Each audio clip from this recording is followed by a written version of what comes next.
Welcome back. Welcome to the stream. Welcome to AI Literacy Week. If you're just tuning in, if you're not, wow. This week is jam-packed with some of the biggest names in education talking about the biggest news in education, which is, I know, artificial intelligence. What are we doing? Where should we be talking? Where should we be putting our energy? What policies should we be adopting? All of that is and has been talked about this week. But I am super, super excited to be inviting one of our most incredible authors and longtime book creator user, Becky Keene. There she is. Say hello. Hello, everyone. Thanks for joining Book Creators AI Literacy Week. Thank you. Yes. Becky is the author of A Guide to Redefining Artificial Intelligence, that in education. And that is why we have her here today. Before I ask you, Becky, to just say a little bit about the book, I want to remind folks that are watching down in the comments, you can click on that link, enter to win a copy of Becky's book. We're going to buy a copy and just send it to you. Just to be safe, also just head over to Amazon and buy yourself a copy. And that way, when you win a copy, you can gift it to a friend.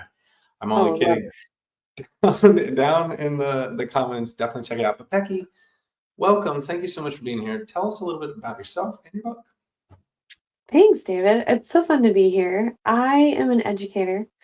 I don't work in a school system full time anymore, but my heart is in education. I worked in public education in the US for 25 years this school year, which is crazy to me. I've personally taught everything from littles, 7 and 8 year olds through adults. And I've spent the last 10 years working with school systems, primarily around North America, but sometimes globally too, just working with them on their ed tech strategy and what it really looks like to put pedagogy first and then decide what tools we have to support it, like Book Creator and many others. And that has been an absolute passion for me and just a total joy to have that as a part of my career trajectory. Uh, I love that. And it really sets you up as the perfect person to be talking about AI literacy and really what that means. And I'm sure it's something that you work to define in the book because obviously that's an important topic to be thinking through. But if you haven't, and for those of you that haven't read the book, and for those of you who don't know you, we like to kick these off with asking our guests to define, in their words, AI literacy.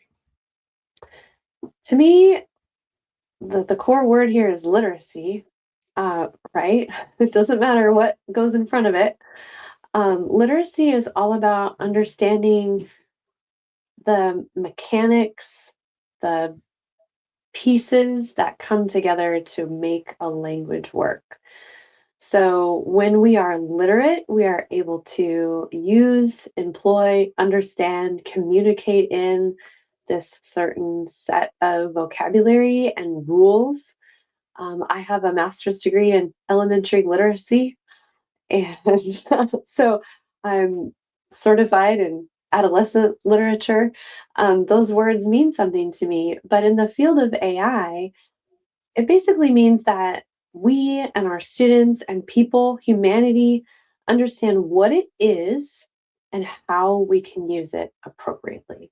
Those two things. That's it. What, that is a fantastic response. And I think one that our listeners can really latch on to because it's simple, it's to the point, and it definitely is speaking their language. But I also know that a lot of people, probably teachers up at 8 p.m. watching this live stream because they're so awesome and amazing, Yeah. are probably feeling a little overwhelmed with everything that's going on. Maybe just getting back into the classroom and having brand new meetings to come up about new policies for AI and new strategies for AI. And tell us something for that overwhelmed teacher just getting started or that wants to get started but is feeling that hesitancy. Well, I love and appreciate that educators feel some level of hesitancy because it means that they want to be doing the right thing. People who are jumping all in with both feet and no reservation, that's concerning. I'm an AI optimist, which is why the title of the book is AI Optimism. But I also want educators to understand that they don't have to just use AI for the sake of AI. Just like we would never recommend someone uses any ed tech tool just for the sake of the tool. We want to start with pedagogy first. So in my book, but also just in my heart as a speaker and an educator, I always talk to educators about any technology tool and say, let's start with pedagogy first. So for our teacher who's a little reticent, a little bit unsure, like, what do I use first? Just don't even think about it. Don't even think about what to use. Think about why. Think about what you're trying to achieve and how you want students to learn and grow, because ultimately that is the most important thing. And then you can even use AI to help you find a tool that's safe and secure and approved by your school system that is going to help you meet that goal with your students. And I think that's the really exciting thing, is the opportunity we have as educators to solve a problem. So that's the other advice I always give, is think about something that has been difficult for you, or maybe a unit that's just plain boring, or something where your students traditionally haven't finished well, and use AI and the tools you have available to help you solve that problem, to Mm. build something that's maybe different or more engaging or more interesting. And that's creating this really authentic purpose for you as an educator. Instead of looking at it like, oh, I got to learn AI, that's not it at all. It's really about choosing the right tool for the right job, and something that solves a problem for you. I love that because it's really that it's the layer next after what you were just saying in terms of literacy. It's like once you understand what to use it for, then it now is a tool on the shelf. And when you have a problem that tool matches, you yank it out and use it, but it's not Right. necessarily the answer to everything, which No. is nice to hear. Because I think on the other side of that, we're seeing a lot of folks jumping into AI and saying, oh, it's going to save us a bunch of time. And oh, we're going to, I don't have to write essays anymore. And I think a Right. lot of people the residency is coming like, oh, is critical thinking going to get thrown out the window? What, is creativity going to get thrown out the window? It's like, what are some things that we can do to make sure those elements are staying in our class, but, we're still able to use it? Right. Right. I think there's this really exciting opportunity, and I use the word exciting because I'm an optimist, but it's really overwhelming for many educators to be thinking about, how do I shift my approach? So 20 to 25 years ago, we had to shift our approach in education because this thing called the internet. And suddenly kids had the opportunity to just look up anything in the world. And so many of us, I speak in first person here, started shifting away from, quizzes and really didactic understanding of content, and just kids being consumers and then spitting out this list of facts and details. Now that still happens in many of our classes today. We now have something staring us in the face that says we have to shift our focus, because we have this tool that really can do incredible amounts of things. And so it does take some substantial creativity for educators and systems to start thinking through, how do we use this tool appropriately and help guide students into using it in a way that really makes sense. So, one of the focuses that I like to suggest is asking students and teachers to reflect on the question, does this use of AI limit my learning? Mhm. And that's a really great way to help us understand, are we using this tool as a thought replacement or a thought enhancement? And that is just, it's a really simple question, but it allows us to say, hey, I'm still the one in charge of my output. I'm still the one that's thinking critically about AI's responses, and I'm still the one that's evaluating its information, and I'm still the one that's choosing how to proceed with this project based on a list of ideas that AI created. Like, I'm still the one in charge, and I'm going to use AI to enhance, amplify my creativity, but I'm not going to use it to substitute. Hmm. Yeah, I mean, again, back onto that literacy piece. It's building that mindset even in the classroom. You're not going to have critical thinking and creativity with or without AI if those weren't critical parts of your classroom in the first place. And so, yeah, continue that Well, combo. and just to add to that, I think we have had an amplified moment in education post COVID, post pandemic, where we're noticing that kids who have been disengaged in the past, but were kind of like checking the boxes, are now way more disengaged. And educators are saying to me, as I work in schools and I work with teams of teachers, "Hey, these kids don't want to do their assignments. Like they're just lazy." And it's not on us to fix everything in the whole world as educators, but I will say some of that I think comes from a lack of motivation that comes from students not really being challenged by things that they're interested in. So it is maybe going to take this really big shift in education where we say, okay, now I have students who are invested and interested in something.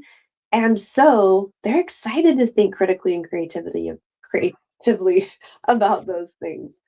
And that's just, it's such a massive shift away from where we've been in US education and worldwide in many countries, very focused on skill, skill, skill, that it's going to take some time to get there. I agree. So yeah, so much to say, so many thoughts here, but we are drawing near the end of the time we have. And I want to bring it back to your book, AI Optimism, a guide to redefining artificial intelligence in education. I said it wrong in the beginning, but I corrected myself now. Oh, you said the subtitle. That's great. Yeah. Okay. I assume then with a title like AI Optimism, there are likely parts of the book where you're talking about some of the misconceptions or some of the misleading things that we're hearing about AI or the things that you think are misleading. Can you maybe clue us in? Like if someone read your book, what are they going to walk away with? And what are some of these misconceptions that can help be sort of eased? Well, so as an AI optimist, I choose to focus on potential more than problems. But I spent a little bit of time at the beginning of the book establishing what I call my three core principles. And those are praxis, privacy, and prompting. So I believe that if teachers focus first on their praxis, their teaching practices, their pedagogy, what they believe about education, that's critical, that's important. Then I want them to focus on privacy, student privacy, and thinking about, okay, what does it really mean to make sure that our tools are safe for students, and that we're treating student intellectual property with privacy and fidelity as well. And then I get into prompting. And this is where I talk about the importance of educators understanding AI literacy and understanding that these are tools created with algorithms, created by people who can, and we have the power to use them broadly and powerfully and to also shape the future of them. So one of the misconceptions we have is that AI is happening to us.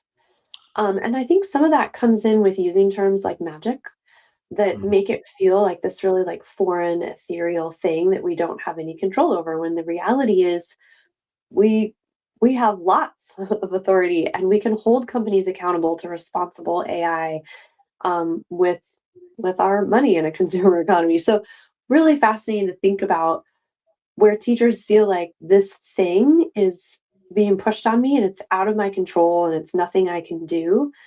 But in reality, they have those three core principles. They have the power to hold to their excellent teaching standards, to keep student data safe, and to become people who understand how it works and use it completely appropriately.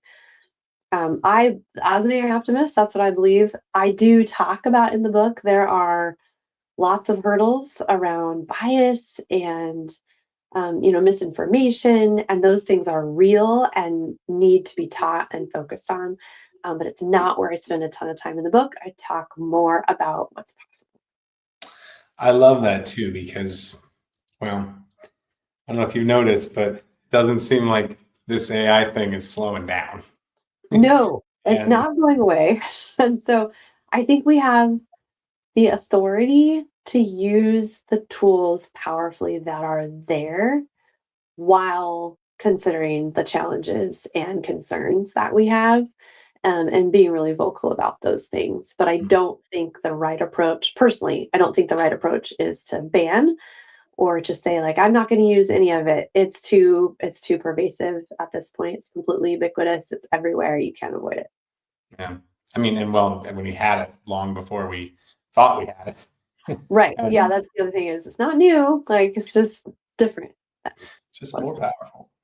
Yeah, very. Becky, thank you so much for coming on, and I really enjoy having these conversations with you around AI. We talked a little bit before we started recording, and um, I'm really inspired just about this optimistic outlook that you have, because I know that, oftentimes, like you just said, a big part of the promise conversation is just rebutted with the peril conversation. And so we can't separate the promise from the peril, and we have to protect our students the same way we always do. But Yeah. thank you so much. Thank you for having And me. This is great. what would you leave our audience with? One little piece of advice. My last piece of advice would be to try one thing and be willing to accept failure or massive success. Just pick one thing to try and see how it goes, and know that you're going to learn a lot, and so are your students. Perfect way to end it. Pick one thing. Thank you, Becky. You're awesome. If you Thanks, want to win a David. copy of Becky Keene's book, Optimism, fill out the link down in the chat or the comments. Otherwise, head over to Amazon. Just pick yourself up a copy. It's a great book. Love it. Thanks. Thank you again, Becky.